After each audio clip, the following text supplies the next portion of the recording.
You are now tuned into the sounds of Big Nate Sports Talk. It's on all the time, anytime. Take it away, feeling too good to me. Chilling all day, all in your space is where I wanna be. Here in this room, what did you do? I just can't get enough. Too caught up in your love. I've been trying to forget, but you won't let me. Something in my brain wants you. I've been hanging by myself, asking for help, but nothing seems to work on you. Yeah, you always make me feel like home. Yeah, you never leave my thoughts alone. Yeah, you're the reason I'm going out my mind. I just can't stop thinking about you.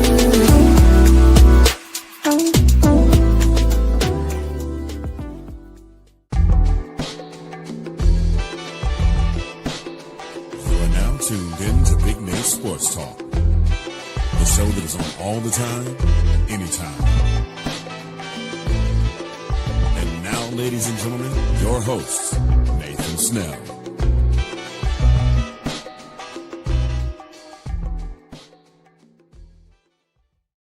Thank you, Mr. Anthony Handy, for that wonderful introduction. Good afternoon, ladies and gentlemen. It is your host, Nathan Snell of Big Nate Sports Talk Podcast. This is episode 462. It is Thursday.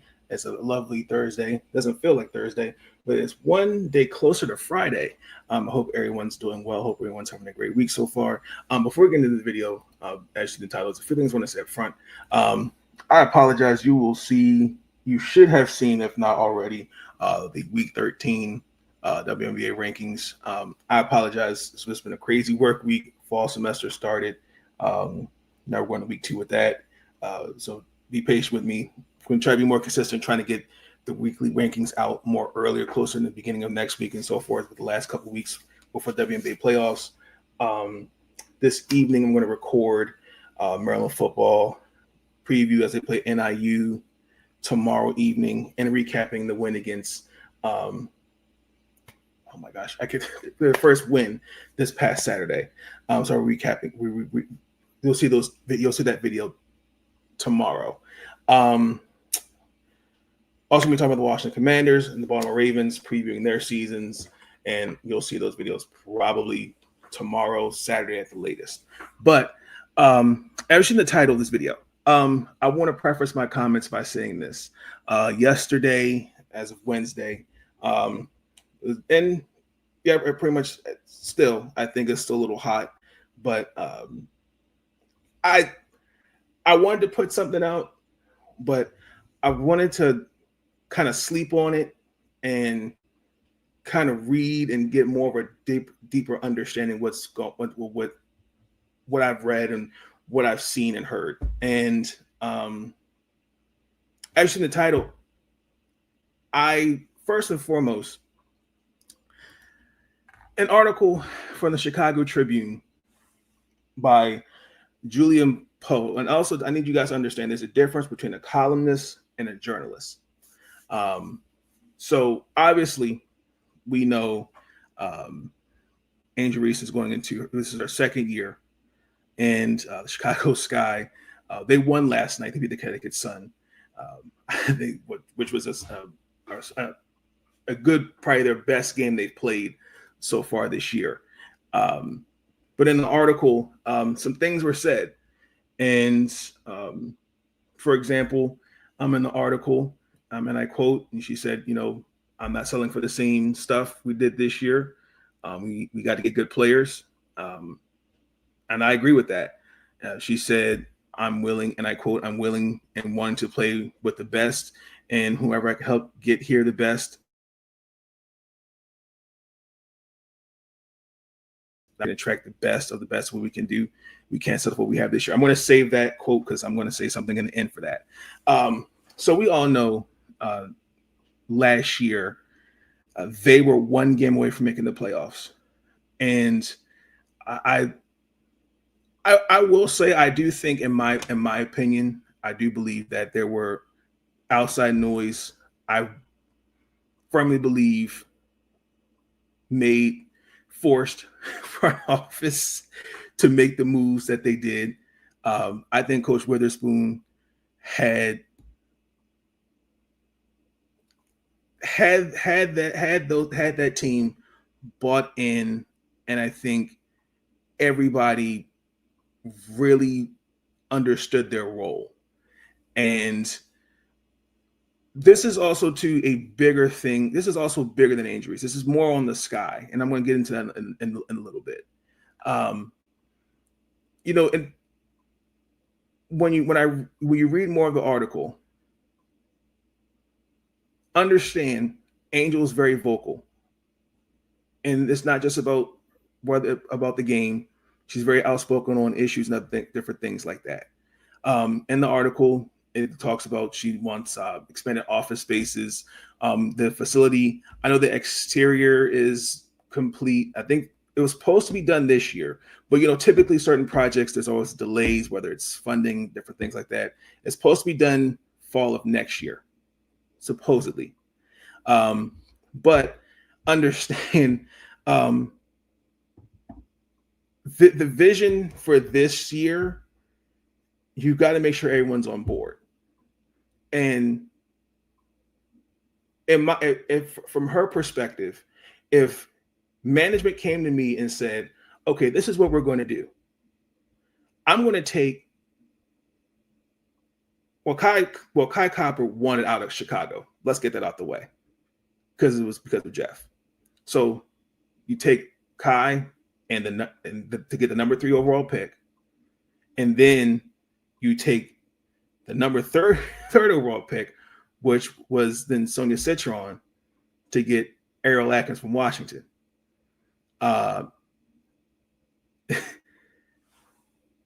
Courtney Vandersloot, most would agree, okay, that was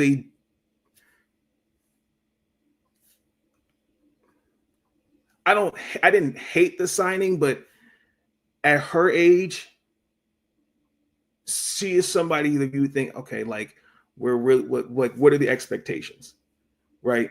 And she got hurt 7 games to the season, and this roster extremely underperformed, if we're being honest. She compared this roster. She brought up Golden State, and the difference with Golden State is their identity, honestly and truthfully, is defense. When you look at Chicago, I don't really know what their identity is, especially this year. And I think that is something going into next year they're going to have to figure out.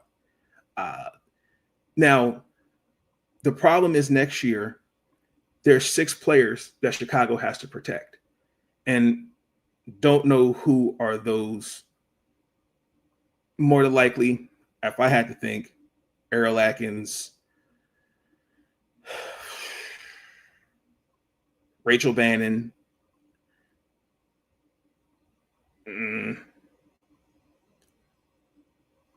they did. I want to say that Haley, Maddie Westball, they were on the rookie skill contracts, and there are Asia Savicki. I mean, but she sat up. She played EuroLeague. So I can't. But my point is that that's going to be different. The biggest 2 is Camilla and her. Outside of that is unknown. But in the article, it also continues to say that what she wants for the team. She talked about she wanted a whole plethora of shooting guard. Well, not plethora. She wanted a fleet of shooting guards who get downhill, shoot 3-pointers that were more efficient than this backcourt currently, and also to the point guard position. I get it. I think losing Courtney Vandersloot, that really hurt. But when you have management who stood idly by, and there were multiple point guards that were free agents that you could have brought in and said, hey, example, Odyssey Sims stands out to me right away. You could have signed her. Destiny Henderson, Kennedy Carter. I'm just giving random examples, but that's a choice by front office saying no, we'll just stick with what we had. But unfortunately, you're asking Rachel Bannon, Haley Van Lith, and Kia Nurse to play out of position and honestly and truthfully take on roles and responsibilities that they can handle for a short stint of a period of time, if that makes sense. And if I'm being honest, I don't think they really need a point. I mean, there's nothing wrong with a point guard, but to me, we've seen Angel as a point forward, like how AT as a ball handler. If they got another ball handler, I'm not mad at that. She wasn't wrong. She wasn't wrong with her comments about, especially with Vandersloot next year will be 37, and we don't know what her future will look like. I would hate to see a player of her. I still think there's something about going out on your terms. And could she be back? Who knows? We'll see. But I'm pretty sure that what she said wasn't wrong. Now, since 2022, their biggest thing they really haven't had a true marquee free agent, and that would be honestly and truthfully what the player that used to play for us, and that was Emma Miesemann. And that is true. But the problem is this goes back to Deladon, Syl Fowles, Gabby Williams, Kai Copper. I can even use I interviewed her on this podcast, Elena Coates. It is something, and even it was in the unanimous poll this year, where they were voted one of the worst organizations. One, they don't have a facility. And then number two, like, I don't think people understand this. Chicago as a sports market is media, like New York is a huge market. And to me, like, this falls more on ownership. And I know the president of the Alter Group is going to get most of the blame, but I'm looking at the rest of this group because, like, I don't think they understand. I'm going to use Indiana as an example. Before Aaliyah Boston and Caitlin Clark got there, I could name 7 players post Tamika Catchings' retirement. And I'm not saying that out of sarcasm, but those teams, when she retired, those teams were not good. Once Aaliyah and Caitlin got there, ownership, and then they said, oh, okay, we got to build around this. I'm a little confused on why, what is the vision with this group right now? Because you have 2 stars, and I get it, it's year 2, and unfortunately, this is also too, and I'm gonna give you a perspective on this. When you're drafted to teams, and every team is different, you're going to have front offices that have a window. Okay, by year 3, like for example, look at the Washington Mystics. Okay, as Mike Tebow got us a championship in 2019, but from 2021 to up until last year, that was obviously, those were disappointing years. This year, new regime, new front office, new coaching staff. Even though we didn't make the playoffs, their vision was clear. We are rebuilding, and this is what we're doing. And still competing and still seeing, you can see where it's going to go. Like, I don't really see what they're trying to do in Chicago. Like, this has been their history. Your star players have all the and again, like, lack of spending, and honestly and truthfully, if we're being honest, like Angel's going to go into the offseason, and if you're trying to get free, if she's trying to get free agents, what does she have to work with? And on top of that, too, like I can't, like, that's going to be tough. That's going to be tough. Like it says here, and I quote, and improvements such as a new training facility, which is expected to be open in Bedford Park next spring, could begin to amend that reputation. And Reese promises to be on the campaign trail the moment the season ends. Still, she has admitted she still has to admit her pitch to potential free agents sometimes feels like a tough sell. We need great players. I don't know what will attract that. Maybe the practice facility will attract that. We will see. But the priority is being able to convince free agents that this is an organization that's going in the right direction. Honestly, it would be a leap of faith for a great player to come here and show that this is something they want to be a part of, and we can bring a championship mentality. If a player is saying this lets me know everything about the organization as a whole, because there's no way in heck any player, it does not,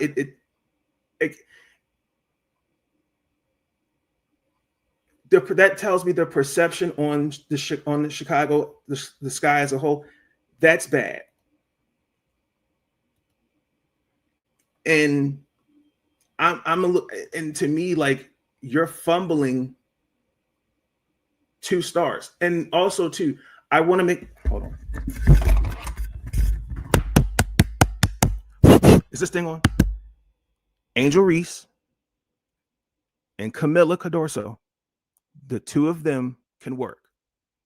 Let me say that again. Angel and Camilla can work together.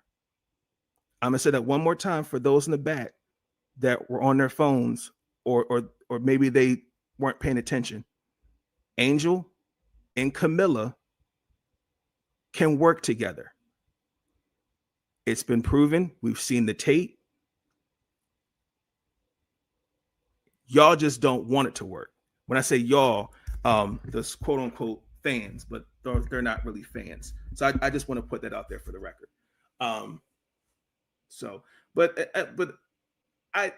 My only issue with this is the timing of this article. I like to know what compelled her to go to the Tribune, because this is the same publication, if I'm not mistaken, last year.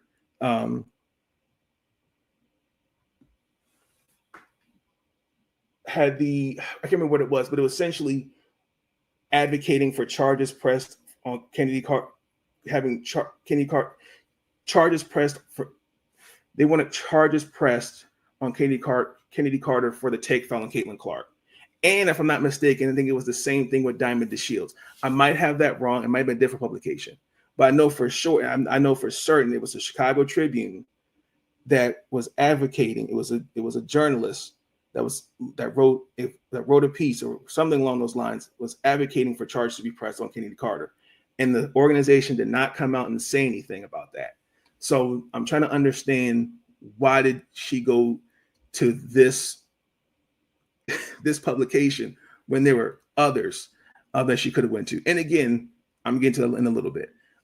And then later, there was another article that came out from Front Office Sports, and she used to write in Chicago, but she's now more of a more general WNBA writer, Annie Constable. This one was more of this was what I'll put to the equivalent of when I grew up watching wrestling, like a Stone Cold Steve Austin version of an article, because this was an interesting piece. When I say interesting, there were some things like taken out of completely out of context. Like, for example, and I quote, according to the report, Reese said she doesn't believe her teammates, Rachel Bannum or Haley Van Lith, are capable of leading a playoff team. Guard Errol Atkins is another player on the Sky roster with championship experience. So when I go back and look at the Tribune article, where does she say Rachel Bannum or Haley Van Lith are not capable of leading a championship team, leading a team? I don't see that.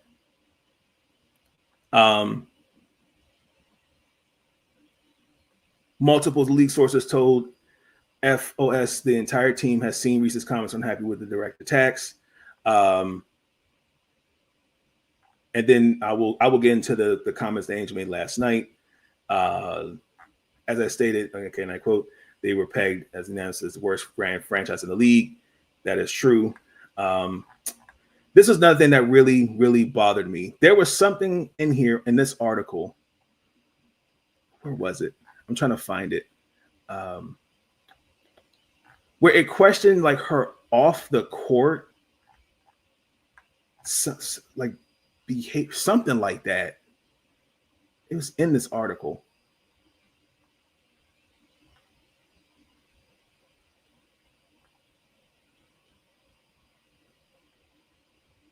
Okay, here it is. And I quote, Reese's motor, rebounding, and defense have been heralded by executives and coaches across the league.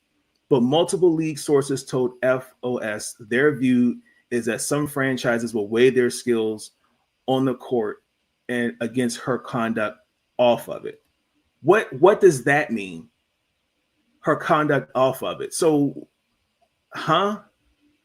like, unfortunately, like, and Tyler, like, pre-game, he said we're handling it internally, and we're leaving it at that. We're handling it internally. It like that's how most teams, when stuff like this comes out, we're going to handle it internally. Now, personally, this is just me.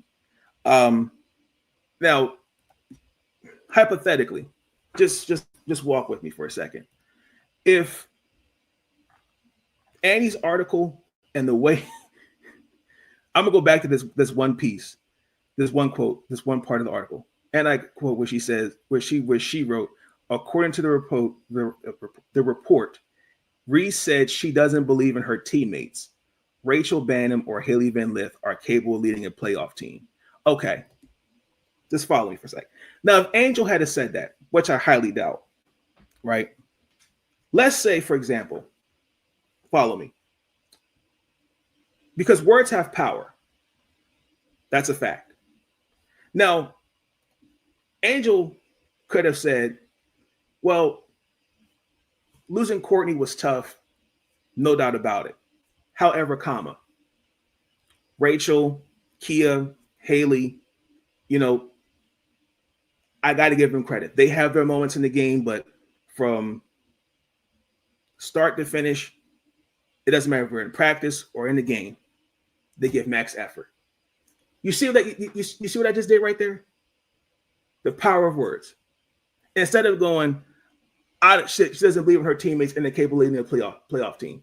Where in this article and in the Tribune article did she, especially in the Tribune article, did she say, she didn't even say, and I quote, and I'll go back to the Tribune article. I know this is where it goes. We can't rely on Courtney to come back at that age. We can't rely on Courtney to come back at that age she's at. I know she'll be a great asset for us. We can't rely on that. We'll need somebody probably a little younger with some experience who's been playing the game and is willing to compete for a championship and has done that before.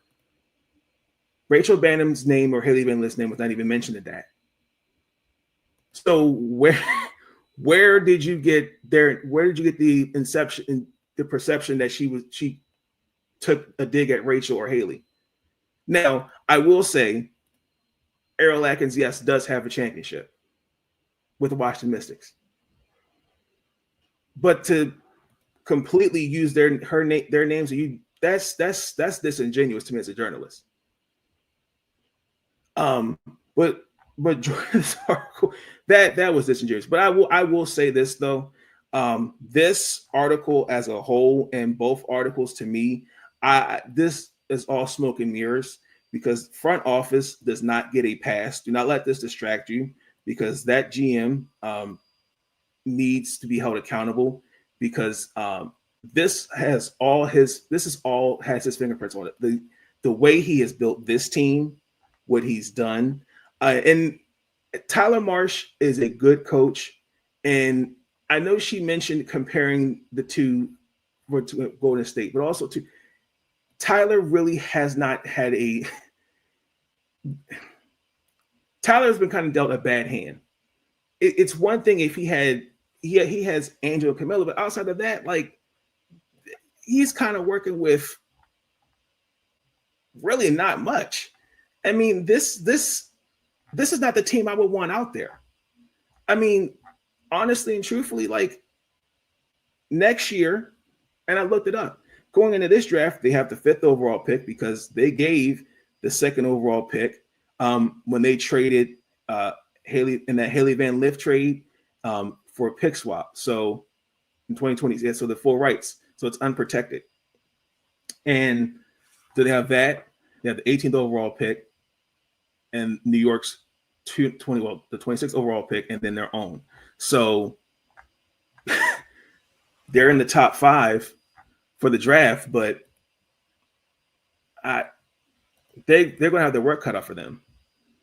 And then on top of that, like 2027, the rights to swap their 1st round pick with Washington. And no. And then the same thing, like, this is the same front office where this is same Mr. Jeff where he accused Crystal Robinson of being a racist. And Crystal had to come out and say, no, that wasn't me. Like, at some point, like, he has to go. And I just don't think Tyler's been kind of dealt the bad hand. Now, Tyler has been passive, in my opinion. But again, like, when you move from that 2 spot or 3 spot to that 1 spot, it's a totally different thing. I saw it with Eric Tebow for 2 years. And you got to give him a chance. I think y'all call him Man Bun in Dallas, Coach Chris. I personally, and someone mentioned this, I agree. I think he's too passive aggressive for me, but I think he deserves a chance, but also too, like, you got to give him more to work with than what he's had.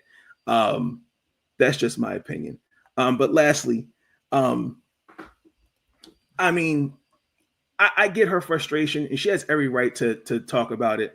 And then last year too, Marina Mabry requested a trade, and Marina made it clear she didn't want to be on a rebuilding team. She wanted to be on the championship contender, and they made that request.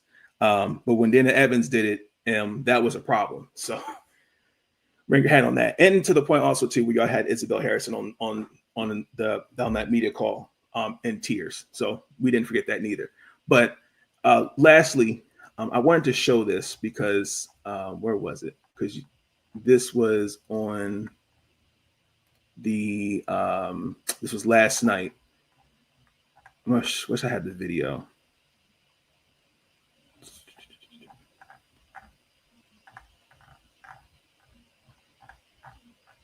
I'm gonna play it for you guys. Most of you guys have already seen it, and I'm not surprised, because here's the thing: when an article like this comes out,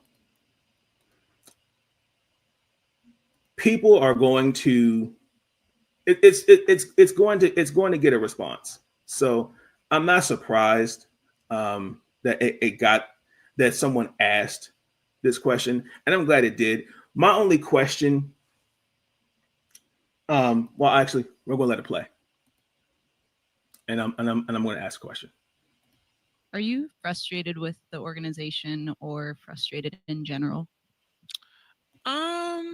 I don't think I'm frustrated. I probably am frustrated myself right now. I think the language is taken out of context, and I really didn't intentionally mean to put down my teammates, because they've been through this with me throughout the whole year. They've busted their ass just how I busted my ass. They showed up for me through thick and thin, and in the locker room when nobody could see anything. So I would apologize to my teammates, which I already have, about the article and how it was misconstrued, about what was said. And I just have to be better with my language, because I know it's not the message, it's the messenger, and understanding what I say can be taken any kind of way. So I just have to really be better and grow from this. Okay. For me, my follow-up question, and I have a feeling she probably wouldn't answer it, and that's okay. Where she said two things that stuck out to me, because I want to make this clear as an aspiring journalist. She said, I think the language is probably taken out of context. And I didn't mean intentionally to put my teammates down. So my follow-up question then would be, okay, so what were you trying to say? What were your intent? So give us your context.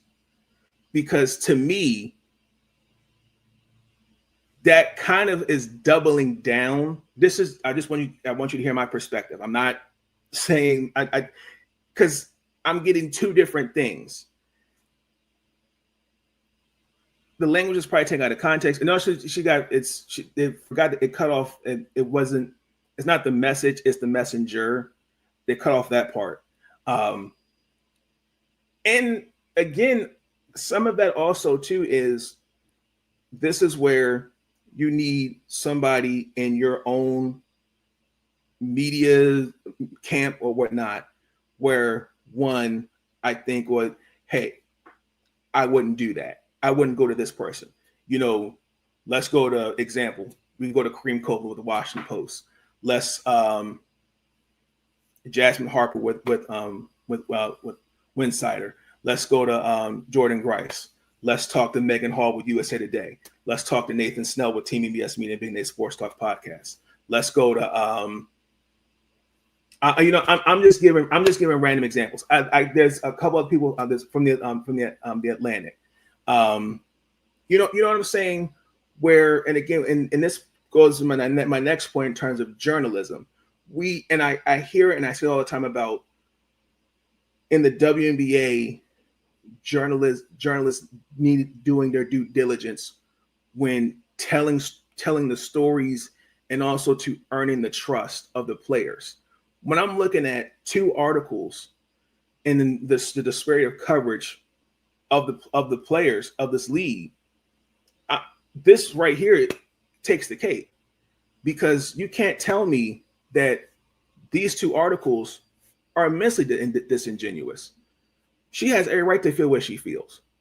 Now, the timing of these articles, I think that's very suspect. I don't like that. Now, if this was at the end of the year, I'm all fine with that. Let me give you an example. I'm used to 2021 Washington Mystics. Tina Charles was on that team. This was Lena Deladon, only played one game because she was recovering from her back injury. At the end of the year, basically Tina was like, we certain practice habits, how you come in, basically just was not happy with the expectations. How was she perceived, and wanted things to be better. Natasha Cloud saw it a different way. We got to reset the culture. We got to do this, blah, blah, blah, blah, blah. And after that, we all know what happened after that. Tina departed and resets after that. But my point is, see, if Tina had made those comments during the season, it's different. Now, personally, she said nothing wrong. I don't disagree with her. Every athlete has done this. Tyreek Hill last year was frustrated, and he has a right to. I mean, the Dolphins are not where they should be, and I'm thinking as an example. For example, DeMarcus Cousins, I think it was 2015, where the Sacramento Kings consulted with him about a head coach, and Charles Barkley had an issue with him, them consulting with, because they felt like he hadn't earned that type of power. To me, I think like she just wants her team to get better, and there's no shame in wanting your team to do better, but that's to me a player holding its front office and ownership accountable. Because now the Chicago Sky are on the clock now. Because I think, honestly and truthfully, because we don't see too many trades, obviously, especially on the rookie scale contracts. I mean, I don't think she's going to force her way out of Chicago. If she does, I don't think she would. But I do think she did light some fires under some people's asses. Like, okay, she means business. Because I mean, like this, like this is money. You're money, an investment that you are potentially throwing away, and especially like when you got other stars, these next couple of draft classes coming in, and I just don't. That's on the Chicago Sky, and I don't see it. I don't understand it, but I mean, we'll see. But I get her frustration. I understand she was valid to say what she felt. My only issue was the timing of the comments, and I think the more I read both articles,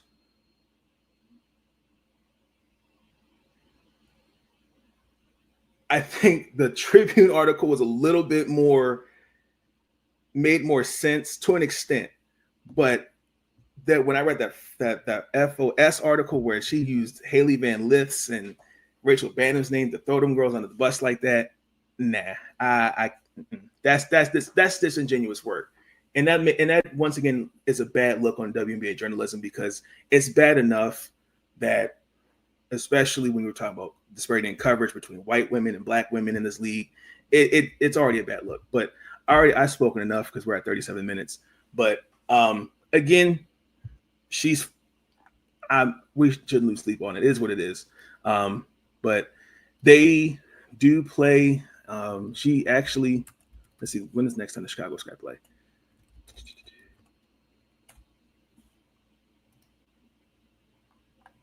They played Indiana Fever and the Las Vegas Aces, and then the New York Liberty, their last 3 games. But it was a good win last night because they took their frustrations out on the Sun. Angel Reese had a double-double. Camilla went 16-5. Rachel had 10 points. She surpassed Allie Quigley. I think it was in 3-point. Was it 3-pointers? I think it was. I can't remember, but she did surpass Allie Quigley in a stat. So congratulations to her. I know she did something. She did surpass her in a stat. Can't remember what it was. But yeah, shout out to Rachel Bannon for that. But all right, y'all. That's it for me. Like, comment, subscribe. Let me know your thoughts on it. And yeah, we'll talk soon. Peace. Stay up. Thank you for tuning in to Big Nate Sports Talk. If you enjoyed that episode and you want to see more content, be sure to like, comment, and subscribe. And I want to thank you. All I want to do is say thank you.